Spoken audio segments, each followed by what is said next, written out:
Yeah, well, and with that, like in teaching your child this model of the brain and like what happens, you know, we want to be preventative. Like we're going to get upset. Like emotions are real and we need to validate that. Like the emotions are okay. It's what we do with them, you know. And I see you're mad, honey, but that doesn't, you know, give you permission to punch a wall. Right. Or hit your sister. Yeah. Right. So we're wanting to be as preventative as we can and helping. So it starts with us, the caregiver, right? So that's where you're getting at. Yeah. So we need to be aware of, you know, our warning signs are like when we're when we're about to flip our lid. So then we can regulate ourselves, because if our lid is flipping, like how can we expect our child to keep it together? Yeah. Right.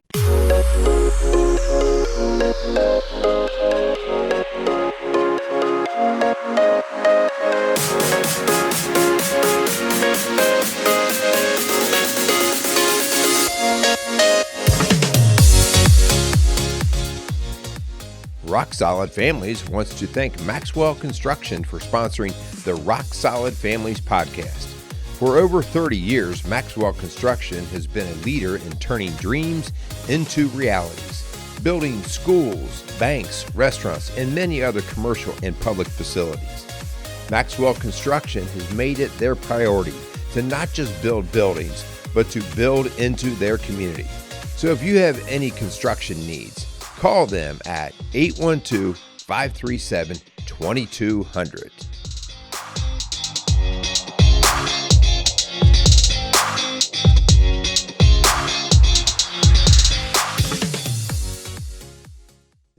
Welcome to Rock Solid Families Podcast. This is Merle Hutchinson along with Linda Hutchinson and Meredith. Hello. Welcome back, Meredith. Thank you. Yeah, it's not Strong Dad's. I know these guys.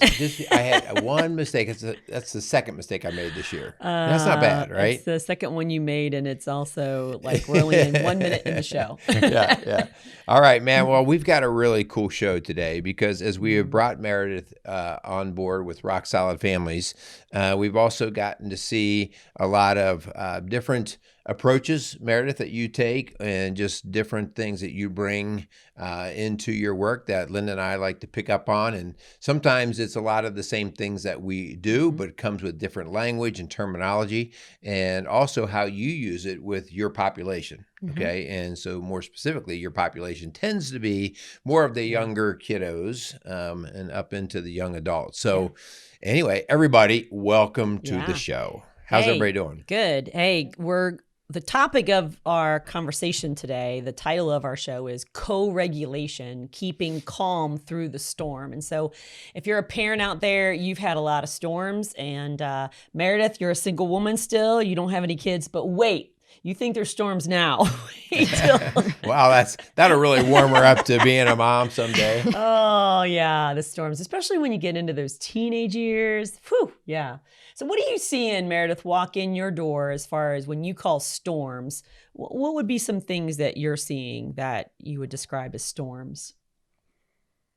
Well, you know, we have our just kind of day-to-day stressors, and what I see like in the office a lot, you know, kids are struggling, obviously, and they're having a hard time going to their parents, communicating what's going on, and rather than, you know, working together, parent and child, to calmly like kind of get through this storm, when they try to kind of address it together, that storm can get bigger and sometimes out of control. Like lightning bolts hitting cloud to cloud, yeah. So really, kind of working with the parents and the child together and helping parents better understand how they can navigate these storms with their kids. You know, one thing that we all kind of have to come to grips with is most of us parent the way that we were parented. I mean, as a baseline, that's where we kind of start. And it's not until we recognize what worked well from our parents versus what did not work as well. Yeah. And so it's that man, we have to go through that process.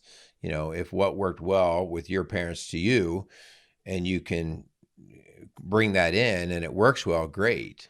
But if it didn't work well for you, then it's going to be more up to you to say, I got to find a better way. Yeah. Right. So before we go any further on co-regulation and keeping calm in the middle of a storm, especially as a parent, we want to thank our sponsors. We want to thank Casey's Outdoor Solutions and Maxwell Construction for their support of Rock Solid Family Podcast, as well as Rock Solid Families. And if you're not sure who we are, if you're just tuning in and this topic is interesting to you, please, we would love it for you to share this show. We would love it for you to check us out. You can get all that at rocksolidfamilies.org.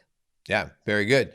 All right, so Meredith, let's get into some of these words, because some of the words are maybe understood by us, but maybe we need to define some of them. So we're looking at some different words like regulation, self-regulation, co-regulation. What does even regulation mean? Yeah, to be able to just kind of manage and control yourself, like we need to like be calm to be able to do that, right? It's hard to make decisions and make good decisions, I guess, if we're not synchronized and able to control and manage ourselves. So when you say that, though, we're really leaning strongly towards controlling the emotions.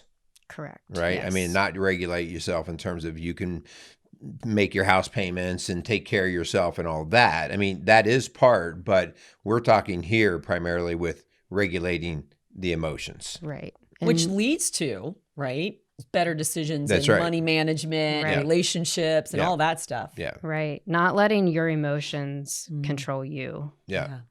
Even whether it be overeating, overspending. I'm an emotional eater. So when I'm tired or when I'm angry or frustrated, I go to food, and I've had to really watch to regulate that and to control so it doesn't get out of control. So how about co-regulation? So regulation basically is keeping control and regulating your emotions so they don't get the best of you. So what's co-regulation? Co-regulation is when one nervous system calms another. So, we are very social beings. You might even, have said or like been able to pick up on somebody's energy, like, oh man, like. You can feel the tension in the room kind of thing. Yeah. Walking on eggshells. And we do, like we pick up on each other's nervous systems. If somebody's pretty calm and cool, like it's easier to feel calm and and cool with them. If somebody's got a lot of anxious energy and just kind of like always on the go and like can't sit still, like you might find yourself kind of picking that up and start shaking your leg and getting a little nervous. Good point. That's why I married Merrill. Because he was the calm of my storm. Only on the outside. On the inside, it was a train wreck. Yeah. Yeah. So, when I think about the co-regulation and thinking about one calming themselves and then also the benefit of another person, sometimes we talk about, man, if I walk into my house and my house is dysregulated, in other words, my house is a storm, the house, from the way we kind of look at it, is, it's my recharge place. It's my battery recharge. Should be. It's because the world's already dysregulated, right? There's so many different emotions that are mixing it up out through the day. And when I walk back into my own house, if my house is dysregulated, how much fuel that adds to the turmoil in a kid or really anyone's life. So true. Yeah. So you already are coming at a disadvantage if you're coming from, a broken home or a divorced family, because there's natural deregulation in two homes, right? Two sets of parents and two sets of rules. And so parents, we're saying that you really have to be super intentional about keeping regulated what you can control and co-regulating so that your child feels that calm, even in the middle of a divorce or even in the middle of, a cancer scare or a bad storm, whatever. Like we have to help our children stay in control and calm. But if you're not, so tell me a little bit, Meredith, about Dr. Daniel Siegel. Yeah, so he has this hand model of the brain that he teaches which you can do a Google search and hear his explanation. But I'm going to do. You mean hand, like you can use your hand, You right? can use your hand, yes, to model the brain. And he teaches this to parents for them to learn, but also it's a simple way to be able to model and show children for them to be able to understand. So if we, look at our hand model here, Okay. You guys look like you're getting ready to take an oath or something. If you're listening and not watching, we're like holding our hand like we're about ready to I'm not, my hand's not up because I'm not taking this oath. You're taking the oath. Yeah, that's okay. So if we look at our wrist here as our spinal cord going up into the base of like our skull, and our palm here being the brain stem, which is what sends messages from the brain to the body. And within that, we also have our thumb representing the limbic system, which is like that emotional center, like that instinct part of our brain, fight or flight or freeze. Okay. So this center, deeper part of our brain, the limbic system, brain stem, like that's the emotional part. Then if we look at our fingers here being representing the cortex, the higher part of our brain that helps us perceive the world around us. And if we fold it over here, so like this is like our brain looking this way. And the front here being our prefrontal cortex, which is right here behind our forehead. And that's where we are able to like think and make reasonable, rational decisions. So the goal here is for our brain to be all together, connected, and working together, right? Yeah. But we then, we experience stress, overwhelm.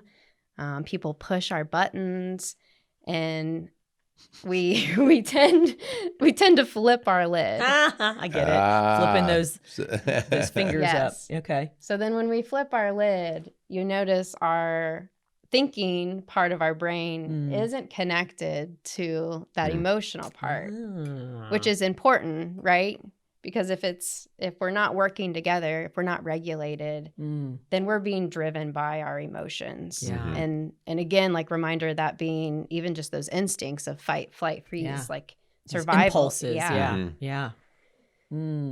So yes, this is like a good way to just kind of learn how our brain works and the importance of that regulation again and being able to control our emotions and our emotions not control us. So how important it is for a parent to stay in regulation so that they show their kids and they model for them and they almost kind of create this environment where everything stays connected so the child can reason and think through problems and, bring down the temperature, so to speak.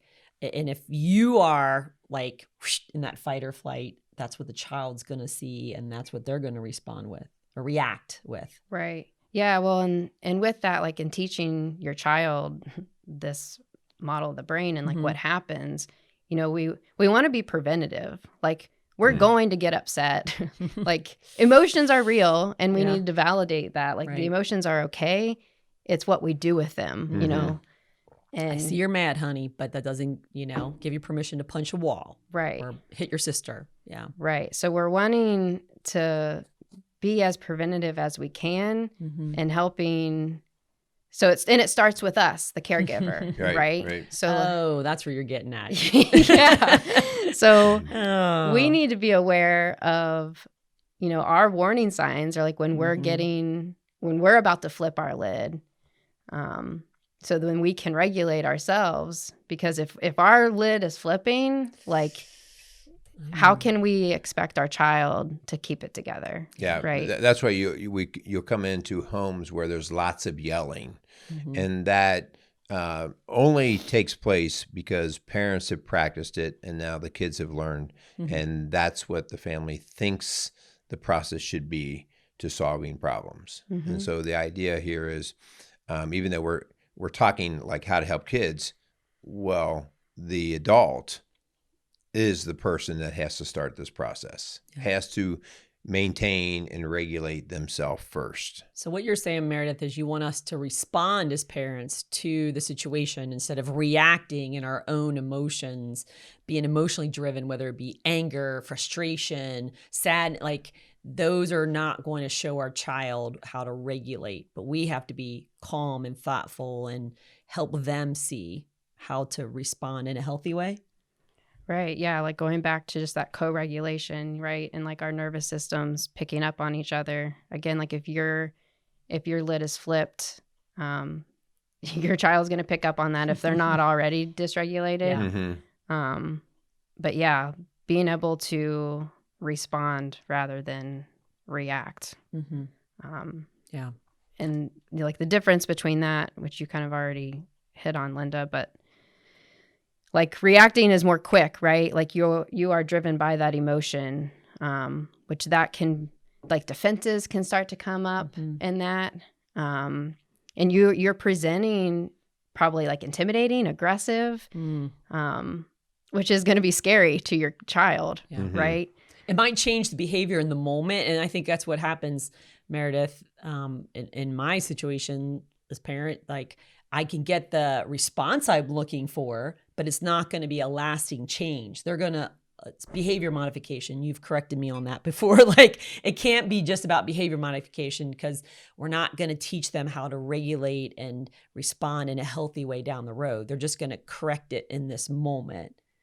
Well, we're not going to get lasting change. And be more fear-driven. Yes, fear-driven, guilt-driven instead of, which is like what I'm seeing in sessions. Like I have so many teens that they're struggling to go to their parents to talk about things that are going on because they're scared of their parents' reaction, which then I have to help them see like that reaction is more fear-based for the parent. You know, the parent's scared or worried or they're sad, you know, their child's going through something.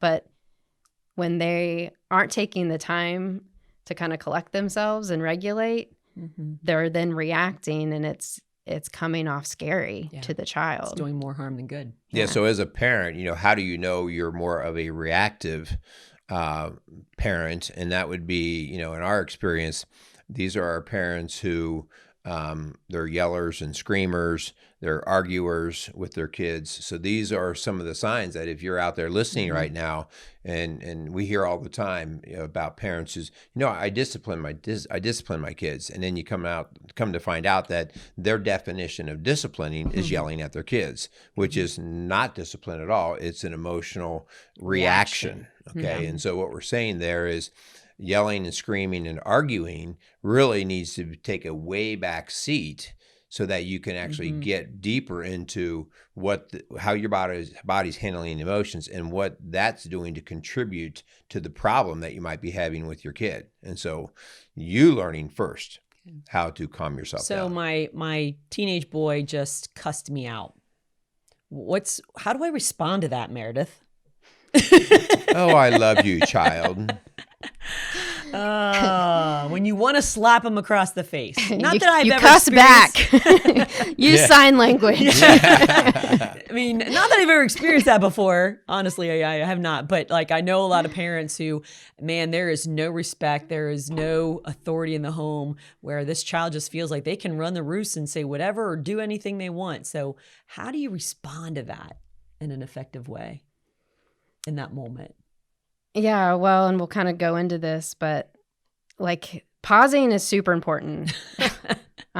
Easier said than done, Meredith. Right. And like in that moment, when you notice like you're wanting to yell back, like pause. Even it means like counting to 10 in that moment. 1, 2. The kid goes running. A little slower. Yeah. Deep breaths. Yeah. And like it's gonna sound silly and like very typical therapist language, but like you want to validate that you see your child. Like, hey, I see you are mad right now. Yeah. But you're not in a space. We're not in a space to talk. Yeah. Yeah. You know, so you address the behavior and the emotion, right? Like I can tell you are really mad at me right now. Yeah, you're not dismissing them. Right. You're not just walking away as if they don't matter, but you are saying, hey, right now is not the best time. Let's take a deep breath. Let's separate. Let's disengage. But we are going to come back. Yes, definitely important to come back to it. Yeah. So Don't avoid. timeouts, you know, parents make fun of me all the time because I'll talk about parents' timeouts. And they're like, you're putting me in timeout? I'm like, put yourself in timeout. Go and step back from the situation, take deep breaths, think through the problem, what's going to be your response. It's going to be healthy in the long run for you and for them. Don't say you're grounded for life because you're just going to punish yourself. And then bring back and revisit. Now, if the child is still going off, you may have to wait a little longer for them to kind of decompress and re-regulate. But, you know, giving parents and kids timeouts allows them to pause, take deep breaths, and then respond appropriately.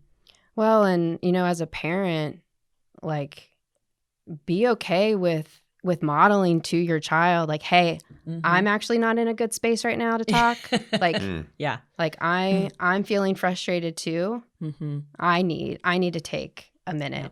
Yeah. And respecting your child when they're not in the space either. So like if you, as the parent, take a step back and collect yourself and then you're ready to talk. If your child's not ready to talk, don't push it. Like still make sure you come back to it.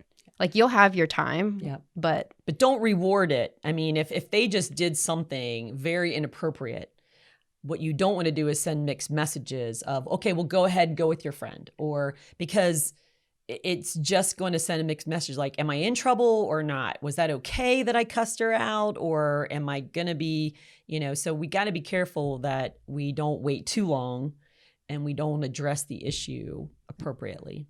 So in my work at the elementary school, I mean, every kid is wired differently.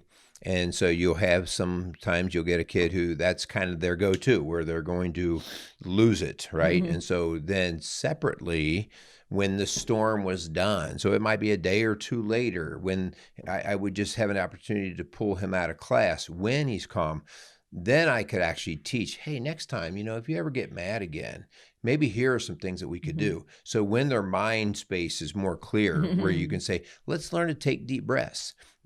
Hey, next time if you get upset, how about you come up to get me and we'll go for a walk, you know, around the playground, or so that you're starting to equip them so that if they recognize something's going haywire, you could say, hey, remember we took a walk. Let's you and I go take a walk now. Like even in the storm, you can actually pull them because they know what you're going to do. You're not shocking or surprising them. You've practiced something already. Yeah.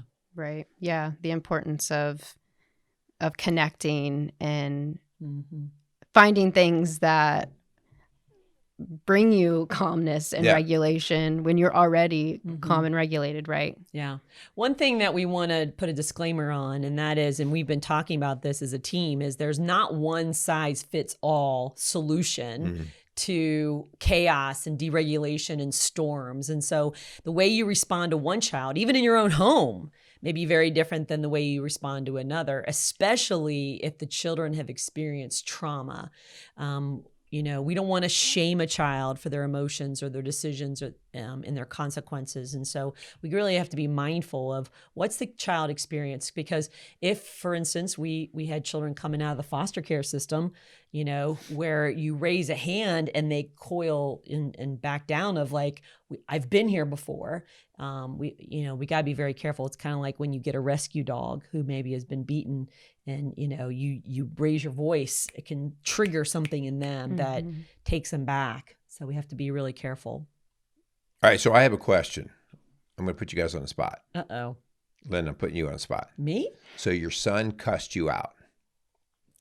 I was just using it as an example. So after everybody's calmed down, does he get consequences for that? I mean, what do you do with that? Do you just say, hey, he was just in a bad mood, so we're going to let that go? Or is there some sort of way that you handle that, or you just look the other way? What would you do with that? Is it their first offense?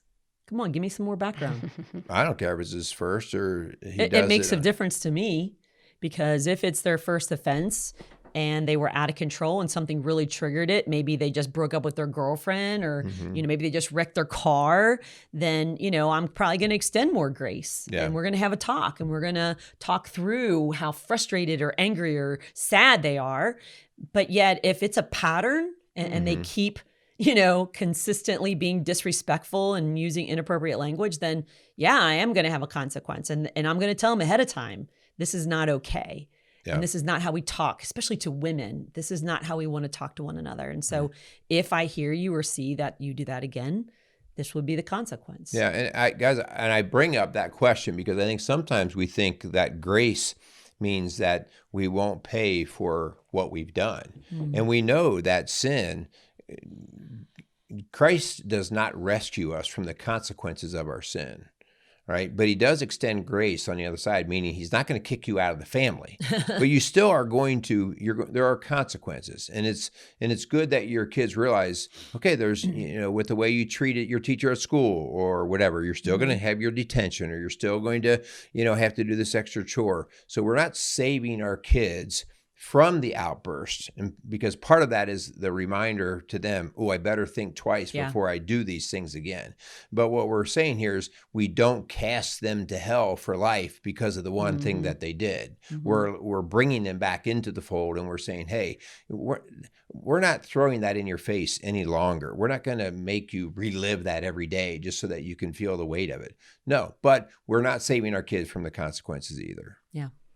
Well, and I think, Linda, when you talked about other things that may be like triggering it. Yeah, triggering that emotion. Like, I think that's what's important in that conversation when everybody is regulated and able to talk about it and addressing and being curious. Like, hey, why? What was that? Like, you've never cussed me out like that. Yeah. Like, what's going on? Yeah. And trying to get to the root of the behavior, right? They just may need some comfort in their broken heart, and so we got to get on their level side by side and maybe close. Our daughter has had some rough situations and relationships in school, and so I remember one day she came home and she stomped her heavy feet, all the way back to her room and slammed the door, and obviously something happened. And so I just kind of went in her room and I sat on her bed and like, what's up? And I don't want to talk about it, okay, well, and so I gave her a little space and came back later, sat back on her bed, what's up? And she was ready to talk then, right? But it had nothing to do with me, but she needed a place to go back to regulation and feel that effect of calm and comfort and support. So, and in those moments, like, parents, be okay with being uncomfortable, because it can be hard to sit with a child that is angry or, when they say they don't want to talk, like, but that, again, like, they pick up on your nervous system, right? So you just being present with them and sitting with them in that uncomfortable emotion, there's a lot of power and healing in that. Yeah. And that's what I share a lot with my parents, because we want to fix everything, and that leads to us getting reactive too, right? Like, your child comes to you with alarming news, right? Or like they're struggling with something, and that can be scary, and it's like, oh, we want to jump in and fix, but that's reactive, and it's being reactive out of fear, right? Yeah. So try to get comfortable with being uncomfortable and sitting in it. Yeah. Meredith, you remind me of. I make this comment frequently, and I don't mean it 100% true, but I mean it from when we're in this arena that you're talking about, this high emotion. And I used to say to parents, sometimes I can parent your child better than you can, because I lack a lot of the emotional attachment when these kinds of things come up. So in other words, I'm not as upset about the situation. Fearful, I see it just as a logical outgrowth of whatever their behavior was, and I'm not owning it. Where a lot of times parents are deeply upset, or they're hurt, or embarrassed. Or embarrassed. And so there's a lot of things that come in and cloud their logical view. Whereas sometimes an outsider, and so I say that because if you are really getting your head kind of twisted around, I'm thinking more of a middle school, high schooler who's just every time you guys come together, you're butting heads. You might think, it might be better to pull in a professional, a counselor, a therapist, a coach, somebody who can say, hey, let me just hear the story, because they're not emotionally all messed up with the emotions that you might be carrying. Yeah. I also want to make another disclaimer about screens. We have been working in the schools and churches for longer than Meredith's been alive, put it that way. So this isn't Meredith, but Merrill and I have, and we have seen a huge connection between screens and anxiety and depression and anger. And so when we have a teen, especially, who is dysregulated, one of the misnomers, and it's a myth, is I'm just going to go and bury myself in my room, on my phone, on a screen, play video games all night, and they think that it's going to calm them down. And so, but the research and what our experiences have been is it does the exact opposite. And so I really want to warn parents, please do not use screens at any age as a co-regulating tool. It's not. It's actually a deregulating tool.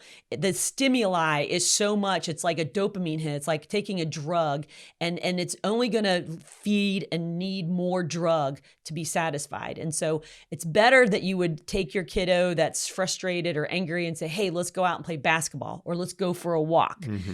Get out of the room. Help me make cookies. Whatever it is that gets them off that screen and into connection, right? Relationship. That's what's going to heal the wounds. That's what's going to help regulate. It's not going to be a screen. Well, Meredith, you mentioned before about us as parents that we have to, and our kids should get comfortable in the discomfort of the emotion. And so what happens is we look for ways to just distract ourselves so we can just move on. But we never actually handled the emotion. We never processed the emotion. We just put it off. And adults do this all the time. I just forget about it, and I don't ever talk about it anymore.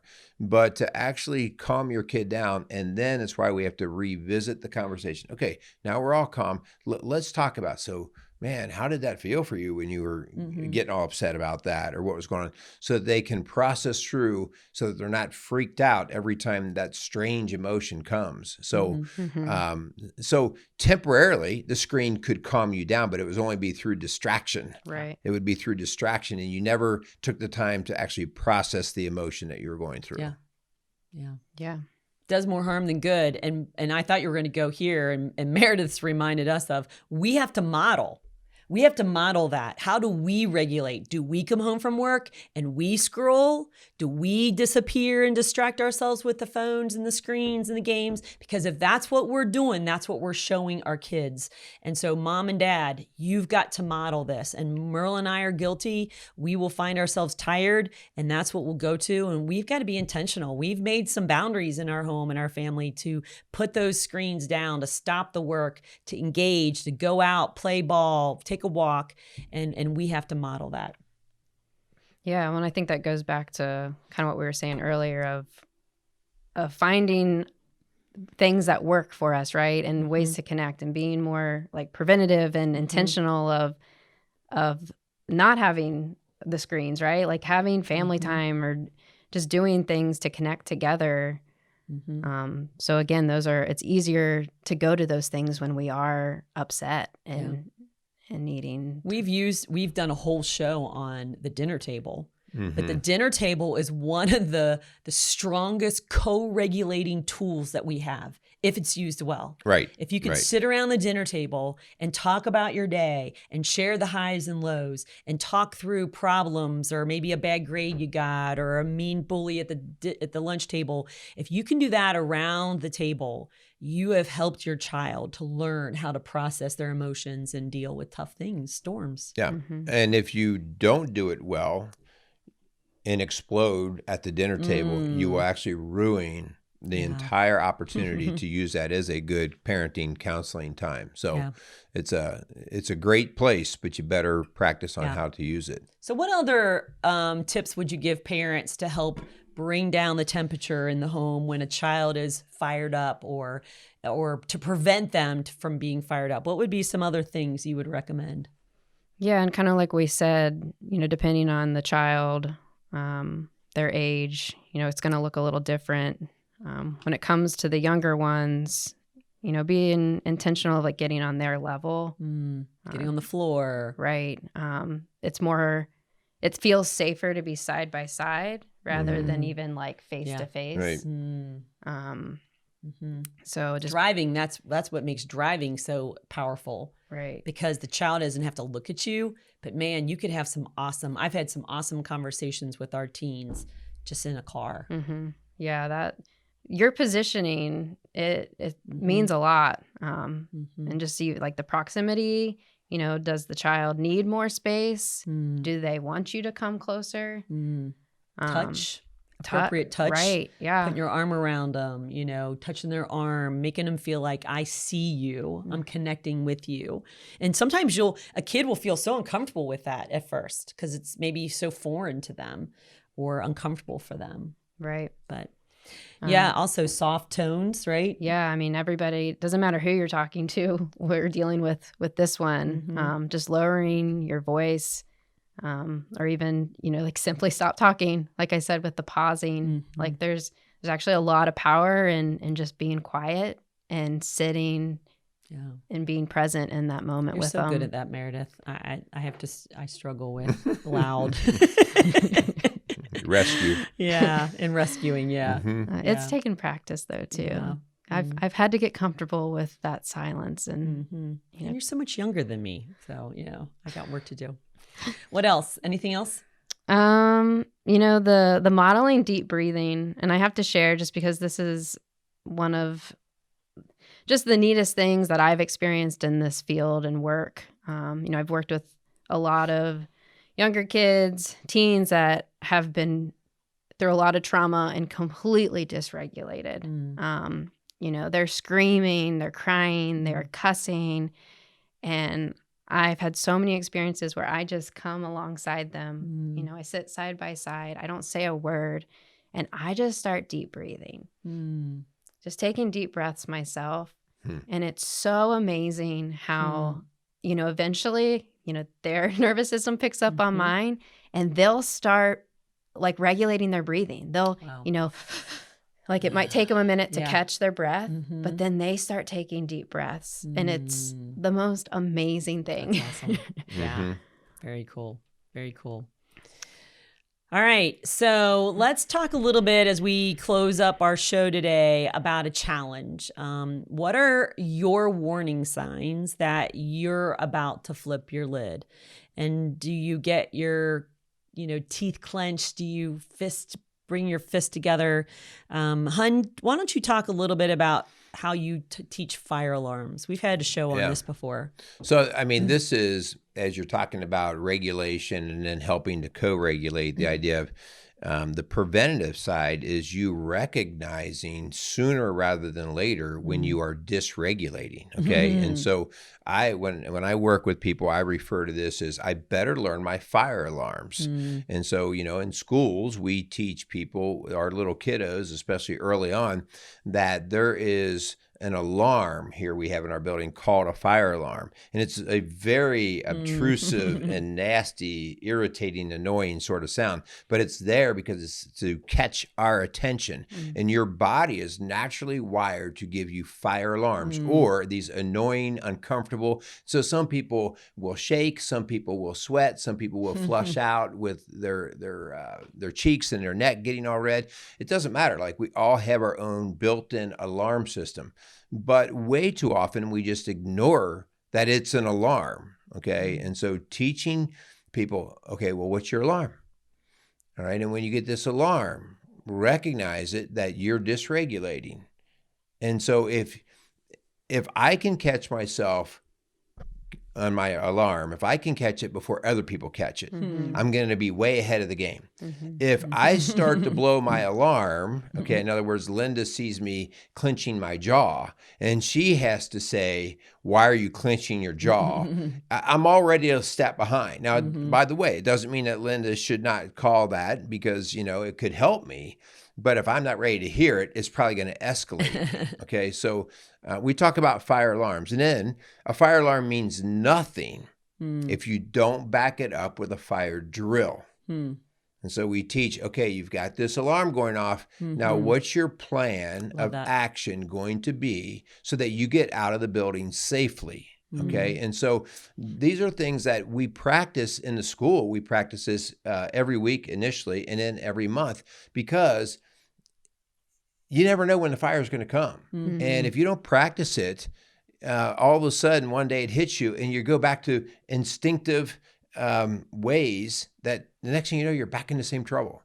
So these are things that we want to practice and we want to visualize and we want to talk about them even when there is no fire in the building. Okay. And so that's why we practice the drills. So can we call it a tornado warning drill? Because we're talking about keeping calm through the storm.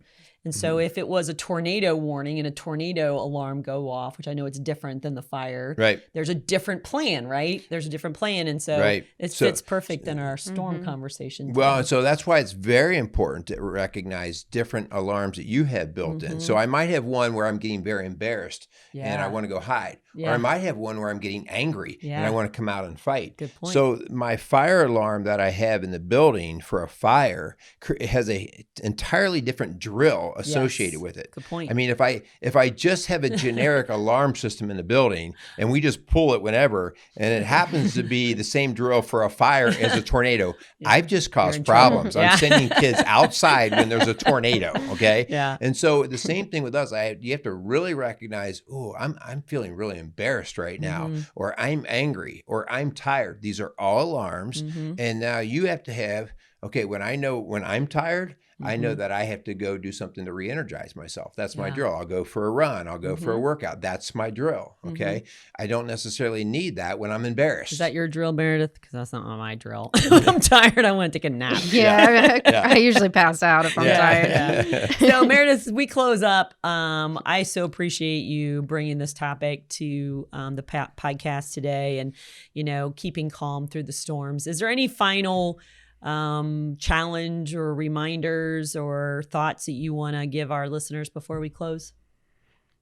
Just extend grace to yourselves. I think kind of going back to what you said, Merle, about like parenting how you were parented, or, maybe you didn't have the best co-regulation as a child, and that's why it's so hard for you with your kids now. But yeah, I mean, just giving yourself grace and giving your kids some grace too. Yeah. And it can get better. Yeah. You can teach an old dog new tricks, even as old as Merle and I. Not Meredith, she's the young one, but we can learn. We want to keep growing and learning how to love others the way that God loves us. And God extends grace to us. Christ died for us even when we were still sinners. And so that's what we want to offer, that same extension of grace and love to our kiddos and our other people in our lives. And it's going to take practice, right? Like the first time you might have to, take a long time out or a long nap. Hey, I'm going to go walk however many miles. I'll be back. But then before Dad hasn't been home in 5 hours. But before you know it, you will be able to be face to face and have that pause and be able to handle it in the moment. But it takes practice. Yeah, it is a practice drill. And we joke about that in the school, that when we would do our fire drill in the school, the first one of the year usually would take 4 or 5 minutes, and kids were pushing each other and shoving and talking. And within a month, we would, at our school, 600 kids, we could get 600 kids out of the building right at about a minute. That's crazy. And so only through practice, so that the kids just instinctively go, oh, that's a fire alarm. Here's what I do. And we get it done. So you can't expect yourself to be good at any of these things if you don't become aware and practice them. All right. So and that's why we exist here at Rock Solid Families. We want to equip you as parents. We want to open up our eyes to learn and grow. And so if there's something that we've said today that really kind of struck a chord or maybe hit a nerve, we would love to help you. We would love to walk alongside you. So please reach out to us. You can get a hold of us at our office at 812-576-ROCK. That's 812-576-7625. Or reach out to us, like we said before at the top of the show, at rocksolidfamilies.org. All right. We also want to thank our sponsors again, Maxwell Construction and Casey's Outdoor Solutions. So again, thanks to their support. And, we'd go on one step farther to say we greatly appreciate all the support that you guys give us. Everything from your prayers to your Google reviews that you give us, to your words of encouragement, and even to financially backing the work that we do. So we just want to thank all of you. And, feel free to always come alongside us and learn more about our ministry. Yeah. So thank you so much for listening to the Rock Solid Family Podcast.